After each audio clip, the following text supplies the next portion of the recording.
Бул даттанган аял Жиделик айылындагы 5 соток жердин ээси Айбек Усмановдун бир тууган эжеси. Ал инисине таандык болгон жер тилкени документтештире албай ора 2008 жылдын сентябрь айында инисине айыл өкмөт тарабынан токтом чыгарылып, ал токтомдо Жиделик айылынан жер бөлүнүп берилсин деп көрсөтүлгөн. Бирок ошол күндөн тарта бүгүнкү күнгө чейин жерине мамлекеттик акт китебин жасата албай келет. Анткени дал ушул жерге башка бирөө кызыл китеп жасатып алган. Мына бизде токтом Жиделик айылына чыккан токтом, шу участкага чыккан токтом. Мына турган жерибиз дагы Жиделиктики. Мына дагы токтом Жиделик айылына чыккан биздин токтомубуз. Шу токтом bilen biz şu yerde ölçüp berip Жиделик айылынан токтомду жерди ölçüp berip азыр мынабы Жим айылына чыккан токтом Жим айылынан жер участке таппастан Жиделик айылынан документ кылып атат. Мынабы Жим айылынын токтому билен Жиделик айылынын участкасыга токтом кылып атат. Бизди сотко берип аткандар, биз мынабы токтом билен Жиделик жеринен турабыз. Жиделик токтому чыккан Жиделик токтому билен Жиделик жерде турабыз. А мынабы Жим токтомунун айылынын токтому билен Жиделик айылыга документ кылышып алган. Көңүл буруучу жагдай бар. Кызыл китеп жасатып алган жарандында даттанып жаткан тургундун да токтомдорунда окшоштук көп. Болгону токтом чыгарылган күндөрүндө айырмы бар. Бирок токтомдордо эки жаранга эки бөлөк айылдан жер берилсин деп турат. Жим айылынын тургуну Элмурат Вахапжановго Жиделиктеги тилке кантип берилди деген суроо азырынча жоопсуз. Хакимияттын колу бар, юристтардын колу бар, госрегистр архитектуралар шундай документ кылып берген.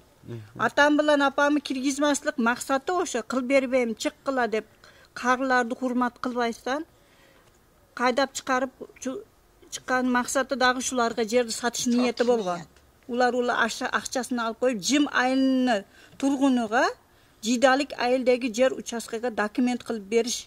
Азыр ошо документ кылып берген. Ошолор 2014-жылдан бери бизди сотко берип выселение кылып атат. Биз айыл өкмөттөн токтомдун кайсынысы каттоодо бар экенин тактоо үчүн кайрылдык. Бирок алар мындан 14 жыл мурунку документтер архивде деп гана жооп берди. Ал эми талаштуу жагдайларга сот гана чекит коерун айтып, тим болушууда.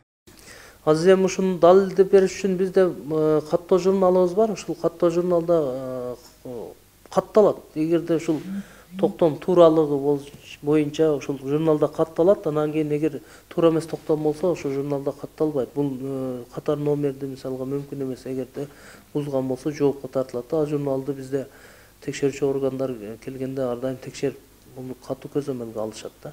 Анан эми бул 2008-жылы чыккан токтом экен, айыл өкмөттү ошол малдагы жетекчинин малына чыккан токтом экен. Анан эми мунун ошол кайсынысы жарактуу, кайсынысы жараксыз экенин эми мен азыр аныктап берейин десем, биздики ошол 2008-жылкы чыккан токтомдордун иш кагаздары баардыгы ошол обул архивге экен.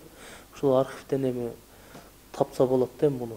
Кадастр ишканасы бүгүнкү күндө жерге мамлекеттик акт китебин жасалганын, андан сырткары бир канча жолу алды сатты болгонун айтышат. Бирок кемчилдиктер мурунку жетекчилер жана кызматкерлер тарабынан кеткенин моюндап, эми соттун гана чечими баарын жолго салат дешүүдө. Азыр бизге арызданып келген бул жарандын бизде жеткен маалыматтар боюнча, АСР базабыз боюнча азыркы учурда Каримова Рана Насыровнанын атында турат. Бул күнгө чейин бул документ, ошол жердин документи 7 жолу алды сатты келишимдери жүргүзүлгөн, бүтүмдөрү жүргүзүлгөн биздин кадастр мамлекеттик мекемеси тарабынан. Ошол документти берүүнү кандай мындай катасып кеткен азыр бул арыздануучулар Жим айылынан берилиш керек деп атышпайбы? Ошону тактабай калганбы? Ошол убактагы биздин адистер мүчүлүштүк кетирип ушундай кылып жасап берген экен. Азыркы учурда бул жөнүндө сот процесси жүрүп жатат экен. Азыр биздин юристибиз айтты. Эми сот органдары тарабынан такталат да. Кандай болуп берилген, ким тарабынан мүчүлүштүк кеткен, ошол боюнча тактоо иштери азыр жүрүп жатат. Биз бул маалыматтардын экинчи тарабын алууга кайрылып, бирок кийинчерээк жооп бере тургандыгын айтышты. Алардын үнүн жеткирүүгө да даяр экенибизди эскерте кетели. Бул убакка чейин сот иштери жүрүп, бирок жыйынтык чыга элек. Таткашабдан Тимурлан Эрнест уулу, Нур Ньюс, Кара Суу району.